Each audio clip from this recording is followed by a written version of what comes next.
بابرکت نکاح وہ ہے جس کا خرچہ کم سے کم ہو، اور آج شادی کے رسم و رواج میں اور اس کے واحیات میں لایعنی خرچے بہت ہوتے ہیں. ان اخراجات کو ہمیں پکڑنی ہے، اس اخراجات کو ہمیں کم کرنی ہے تاکہ شادی عام ہو جائے.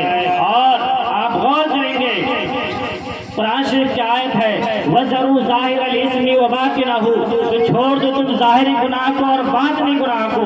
ہمارا معاشرہ اور ہم میں سے ہر ایک شخص دونوں طرح کے گناہوں میں ملوث ہے.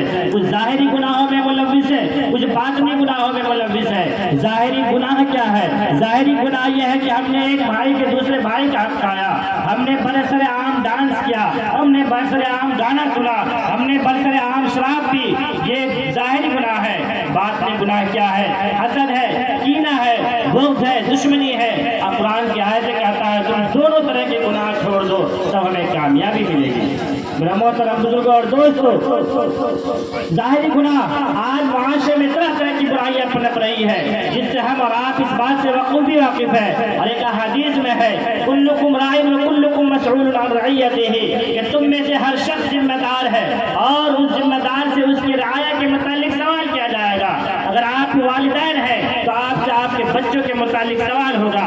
آپ گارجین ہیں تو آپ سے آپ کے ماتحت کے بارے میں سوال ہوگا. آپ بھائی ہیں تو بہن کے بارے میں سوال ہوگا کہ ہماری بہنیں کہاں جا رہی ہے، ہماری بہنیں کی دن رات کیا ہے، اس کا اٹھنا بیٹھنا کیا ہے، اس کے اخلاق کیا ہے، اس کے کردار کیا ہے، وہ کس معاشرے میں پل رہی ہے، اس کی تمام چیزوں پر ہماری ذمہ داری ہے نگاہ رکھنا. آج باطل طاقتیں اہل ایمان کی ہر چیزوں کو کمزور کرنے کی کوشش میں لگا ہوا ہے، اس کو ہر طرح سے دبانے کی کوشش میں لگا ہوا ہے، اس کے عزت و آبرو کو داغدار کرنے کے میں لگا ہوا ہے، اور اسلام کو اہل ایمان کو ہر طرح سے بدنام کرنے کی کوشش میں لگا ہوا ہے. اسی کو کسی شاعر نے کیا خوب کہا ہے، لگے کہ آپ تو آئیں گے گھر کے عزت میں، لگے کہ آپ تو آئیں گے گھر کے عزت میں، یہاں پر صرف میرا مکان تھوڑی ہے. معاشرے میں پھیلی ہوئی برائیاں یہ ایک گھر کی برائی نہیں ہے، یہ کچھ برائیاں ایسی ہوتی ہے جو تمام گھروں کو کاغذ پر کر کے رکھ دیتی ہے، تمام گھروں کو لہو بالا کر کے رکھ دیتی ہے. ہمیں والدین کی ذمہ داری ہے کہ ہم اپنے نونہال کی، ہم اپنے بچوں کی نگہداشت کریں کہ وہ مارکیٹ جاتی ہے تو کیوں جاتی ہے، کس کے ساتھ جاتی ہے. اگر ٹیوشن جاتی ہے تو وہاں ٹیوشن کے بہانے کہاں جاتی ہے، ٹیوشن پر اسے کتنا وقت لگتا ہے، اسے پڑھائی میں اور گھر آنے جانے میں کتنا وقت لگتا ہے. وہ کہیں ٹیوشن کے بہانے،